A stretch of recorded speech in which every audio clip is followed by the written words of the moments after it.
News सच जरूरी है।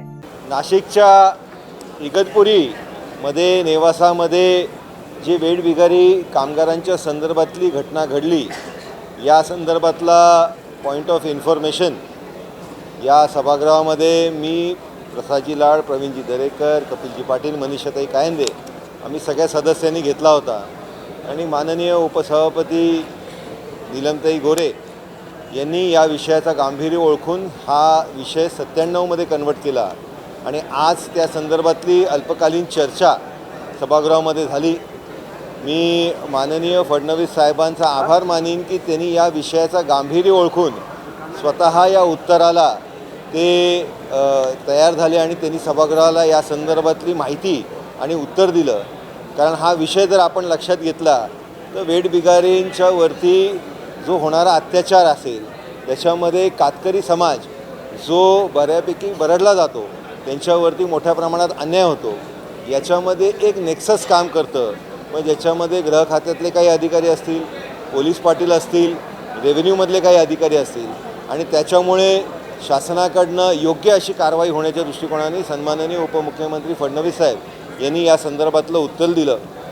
या संदर्भातली कातकरी समाजाच्या संदर्भातली भूमिका ही सर्व सभासदांनी सभागृहात मांडली आणि त्यांच्यावरती होणारा अन्याय, अत्याचार, त्याचबरोबर त्यांच्याकडे वास्तव्याचा कुठलाही दाखला नसल्या कारणाने त्यांना केंद्राच्या आणि राज्याच्या योजनांचा लाभ भेटत नाही, तर या संदर्भातली भूमिका राज्य शासनाची माननीय फडणवीस साहेबांनी सभागृहामध्ये सांगताना अतिशय सकारात्मक भूमिका घेत 10 लाखाची मदत ही पुनर्वसनाच्या दृष्टिकोनाने जो कोण पीडित असेल त्याला उपलब्ध होणं, जी इमिजिएट असिस्टन्स असेल त्या संदर्भातली कारवाई ही लगेच ताबडतोब होणं, त्याचबरोबर केंद्राच्या योजनेच्या अनुसार आदिवासी समाजाचे आणि त्याचबरोबर जे कातकरी समाजाची लोकं आहेत त्यांना घरं भेटण्याच्या संदर्भातलं केंद्राची जी योजना आहे त्याला जोडून राज्य शासनाची योजना घेण्याच्या संदर्भातली भूमिका ही शासनाने घेतले।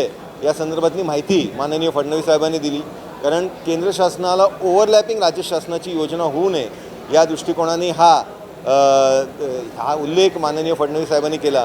मग जिकडे घरं आहेत आणि त्यांना जागा उपलब्ध करून देण्याचं काम मग राज्य शासन करेल, जिकडे त्यांची घरं ही अनधिकृत याची नोंद असेल त्यांना अधिकृत करण्याच्या संदर्भातली राज्य शासनाची भूमिका बघेल। लक्षवेधीच्या माध्यमातून मांडण्याचा प्रयत्न झाला। अनेक लक्षवेधींना तास तास देतात, पण ह्या लक्षवेधीला घाईघाईत आटपण्याचं काम झालं। सरकारतर्फे हेच सांगण्यात आलं की पोलीस होते। माझा साधा प्रश्न आहे, इथे आहे क्षीरसागरांचं घर, आज समोरच्या बाजूला आहे पोलीस हेडक्वार्टर्स, म्हणजे धावत धावत जरी आलं पोलीस तरी 5 मिनिटात घटनास्थळी पोचू शकतात। ही आग जवळजवळ 4 तास जळत होती, किती पोलीस पोचले तिथे?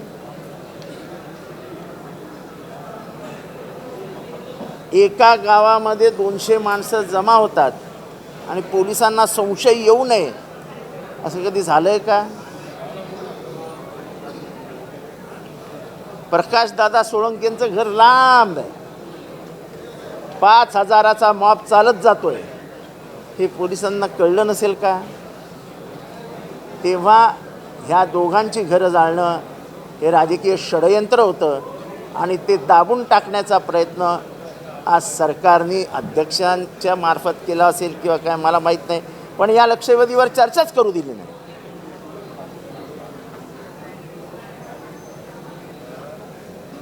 पोलीस स्टेशन, पोलीस हेडक्वार्टर्स समोर आहे त्याच्या घराच्या, आणि तरी इतका वेळ लागतो पोलिसांना पोचायला, हे सगळं संशयास्पद आहे।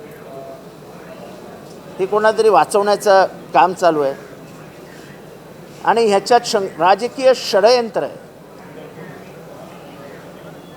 राष्ट्रवादीचंच कार्यालय पूर्ण जाळलं जातं, बाकीच्यांच्या खुर्च्या जाळल्या जातात। हे सगळं आम्हाला सांगायचं होतं, सांगू दिलं नाही। त्याच्यामुळे क्षीरसागरांच्या घराची झालेली जाळपोळ ही इतकी म्हणावी तितकी सोपी नाही आणि SIT ती सोडवू शकणार नाही। या SITचा कुठलाही रिपोर्ट हा शेवटी गव्हर्नमेंटकडे जातो आणि गव्हर्नमेंट तो फायनल करतो। त्यामुळे माझी मागणी होती जी मला बोलायला मिळाली नाही, मी आज महाराष्ट्राच्या समोर मांडतोय की सिंगल जज कमिशन च्या मार्फत इन्क्वायरी व्हावी. एक आमदाराचं घर जळालं, बेची राख झालंय. ज्या कुत्र्यांना म्हणजे 2 कुत्रे होते त्याच्या घरात, त्यांच्यावर मुलासारखं प्रेम करणारं ते कुटुंब होतं. म्हणजे त्याची 2 मुलं 2 रात्र झोपली नाहीत की आपले कुत्रे गेले म्हणून. ह्या भावनेतलं हे घोर आहे. त्याच्यामुळे ह्याच्यातलं सत्य बाहेर येणं गरजेचं आहे, महाराष्ट्राला कळणं गरजेचं आहे. आणि ते काम फक्त जजच करू शकतो, पोलीस करू शकणार नाहीत. आपल्या भारत देशाचा 1 क्रमांकाचा शत्रू दाऊद इब्राहिम. आपल्याला सर्वांना ठाऊक आहे की 1993 मध्ये दाऊद इब्राहिमच्या माध्यमातून मुंबई शहरामध्ये बॉम्बब्लास्ट करण्यात आले.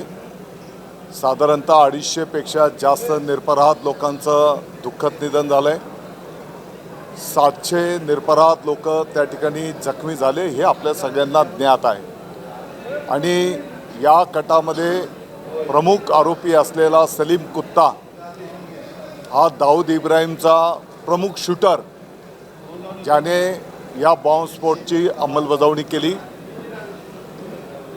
या सलीम कुत्ताच्या सोबत नाशिकचं आत्ताही या क्षणाला पण उभाठा शिवसेनेचं महानगर प्रमुख सुधाकर बडगुजर याच्या फार्म हाऊसवर त्या सलीम कुत्ताच्या सोबत डान्स पार्टी संपन्न झालेली आहे. आपण ते डान्स पार्टीचा जर व्हिडिओ बघितला तर मै हू डॉन आणि त्याच्यासोबत त्या सलीम कुत्ताच्या सोबत सुधाकर बडगुजर आणि त्याचे काही साथीदार त्या ठिकाणी ती डान्स पार्टी एन्जॉय करतायत. मला वाटतं की ही अतिशय गंभीर बाब आहे. देशद्रोह्यांशी असलेला हा इतका जवळीकीचा संबंध, आणि म्हणून आज सभागृहामध्ये या संदर्भामध्ये SITच्या माध्यमातून चौकशी करण्याची जी विनंती करण्यात आली ती मान्य करण्यात आलेली आहे. आणि या SIT चौकशीच्या माध्यमातून मला वाटते की अनेक गोष्टी त्या ठिकाणी पुढे येतील. सुधाकर बडगुजर काही वर्षांच्या पूर्वी नाशिकमध्ये रोजीरोटीच्यासाठी आलेला आणि आज शेकडो कोटींचा मालक त्या ठिकाणी झालेला.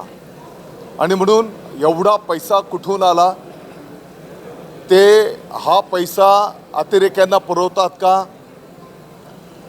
सुधाकर बडगुजरला कोणाचा वरदहस्त आहे? कारण कोणी मोठ्या व्यक्तीचा वरदहस्त असल्याशिवाय असं कृत्य सुधाकर बडगुजर करू शकत नाही. आणि म्हणून याची सखोल चौकशी झाली पाहिजे आणि त्या चौकशीमध्ये जे काही निष्पन्न होईल त्याप्रमाणे कारवाई झाली पाहिजे.